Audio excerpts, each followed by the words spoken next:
For this second question of my post, I picked spirituality and learning, mainly because up until a couple classes ago, I pretty much was just of the camp that spirituality had no place within education, that it was pretty much worthless. And again, I recant that. That was from a place of being unenlightened.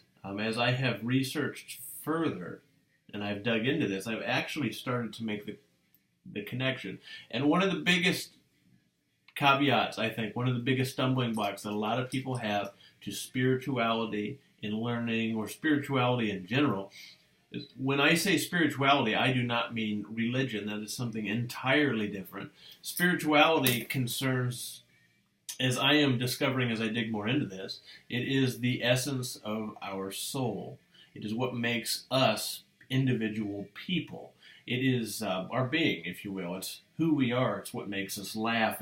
It's what we connect with on a daily basis. So, and again, this is something, and the research has really kind of brought me in more towards Asian cultures, because in Western society, we try to be so conservative in all of these things that religion and spirituality kind of get muddled together. And certainly those two, there are points where the concepts are married.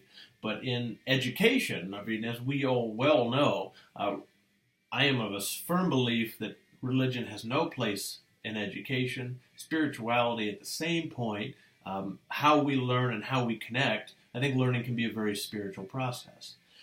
And when I say that, we talk about meditation. We talk about focusing on readings, about actually taking the reading into our being to kind of process it.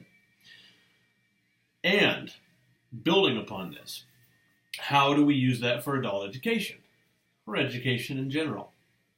I know for me, and I think a lot of students in this class would feel the exact same way,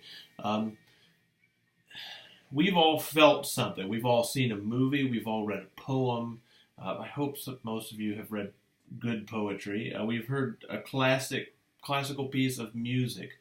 Something that when we allowed ourselves to stop and take it in, you could feel it.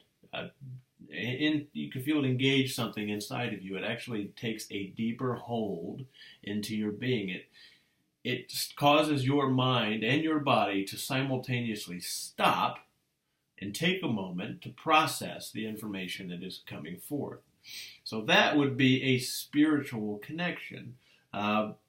In the classroom, I mean, the thing I could liken it to the most is when I have had a student that really struggled with something. I mean, we've tried multiple ways to make it work. We've tried to make the connection.